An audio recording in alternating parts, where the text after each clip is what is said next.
Jumpa lagi di channel Seanane Video. Sebelum kita masuk ke ceritanya, like videonya, tekan dulu tombol subscribe dan jangan lupa nyalakan lonceng notifikasinya sebagai bentuk dukungan kalian. Untuk cerita kali ini berjudul Deso Sugih Part 2. Dan seperti apa cerita kali ini, mari kita simak berikut ini.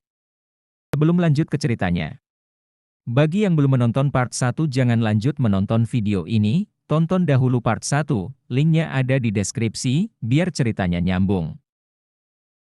Tepat 3 tahun yang lalu Mimin berangkat merantau dari kota kelahiran Mimin ke desa yang tidak jauh dari desa N ini.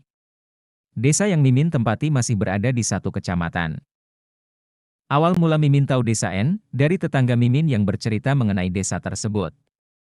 Mimin sangat terpukau pertama kali memasuki desa N, kampung yang berada jauh dari keramaian kota, berada di lereng gunung tetapi banyak rumah megah berjejeran. Tetapi Mimin sama seperti Pak Sony ketika pertama kali berkunjung ke desa N ini, bahwa rumah megah itu pasti diperoleh dari tuan rumahnya yang giat bekerja atau memiliki kebun yang luas. Mimin gak ada pikiran jelek sedikit pun waktu itu. Malam merayap gantikan siang. Rembulan mengintip dari balik awan hitam. Tercium dupa nestapa, menyeruak seluruh rongga dada. Sutopo duduk di atas tikar anyaman bambu dengan mata terpejam berfokus menunggu jin yang sudah ditemuinya sewaktu mencari pesugihan. Kelam kian mencekam, tikar bambu sedikit demi sedikit menggunung di depan Sutopo seperti ada yang mendorong menyembulkan sesuatu dari bawah tanah. Dibukalah tikar itu pelan-pelan, betapa kagetnya Sutopo melihat tumpukan uang ratusan ribu di bawah tikar yang ia duduki. "Buk Ibu, kita sekarang kaya Buk," teriak Sutopo memanggil istrinya dari dalam tirai.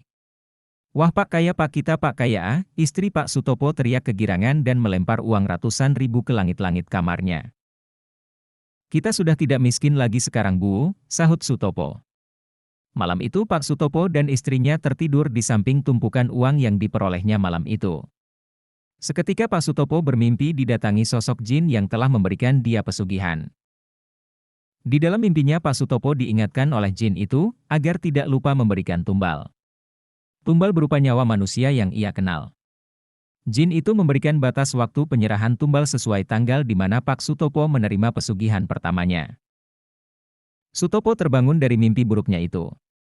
Termenung memikirkan siapa orang yang nantinya akan ditumbalkan. Hari demi hari telah dilalui Pak Sutopo berserta istrinya, hampir setiap malam Pak Sutopo menerima kiriman uang dari jin pesugihannya. Ladang sayuran yang kian membesar membuat Pak Sutopo dan istrinya mempunyai banyak karyawan dari desa lain di luar desa N, sampailah di mana batas waktu permintaan tumbal semakin mendekat.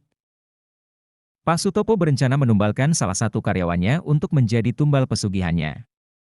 Setiap hari setiap saat salah satu karyawannya itu diberikan perhatian yang lebih dari seorang anak buahnya. Diberikanlah dia makanan enak setiap selesai bekerja, memberikan dia gaji yang lebih, membawakan dia makanan dan camilan enak untuk dibawa dia pulang ke rumah. Dan membuat iri karyawan yang lain atas perhatian yang tidak wajar seperti itu. Tetapi tidak ada orang yang tahu artinya. Hari batas waktu penagihan tumbal kian menghitung hari, Pak Sutopo setiap malam selalu didatangi jin pesugihan di dalam mimpinya untuk segera mempersiapkan diri. Nampaknya karyawan yang sudah dipilih Pak Sutopo sebagai tumbal, hari ini tidak masuk bekerja. "Yud, kemana Tantra tidak masuk bekerja?" tanya Pak Sutopo ke Yudi. Biasanya Yudi dan Tantra selalu berangkat bersama dari rumah. Lantaran rumah mereka bersebelahan. "Ini tadi Tantra sakit sepertinya Pak, dia linglung tidak ingat siapapun dan hanya diam," sahut Yudi menjelaskan. Mendengar penjelasan itu Pak Sutopo tersenyum dalam hati, artinya Pak Sutopo telah selesai memberikan imbalan atas pesugihannya. Datanglah Pak Sutopo ke rumah Tantra dengan membawa makanan banyak. Benar yang diceritakan Yudi tadi. Tantra hanya diam dengan wajah yang kosong. Sakit yang tidak wajar membuat bingung seluruh keluarga Tantra. Orang tua Tantra yang melihat kondisi anaknya seperti itu bergegas menuju rumah Pak Sony untuk mencari tahu kenapa anaknya bisa seperti itu. "Assalamualaikum Pak," tok tok tok, teriakan di depan pintu Pak Sony. "Waalaikumsalam, Pak silahkan masuk," ucap Pak Sony menarik masuk bapaknya Tantra. Dengan raut wajah cemas bapaknya Tantra menceritakan kejadian yang sedang dialami Tantra.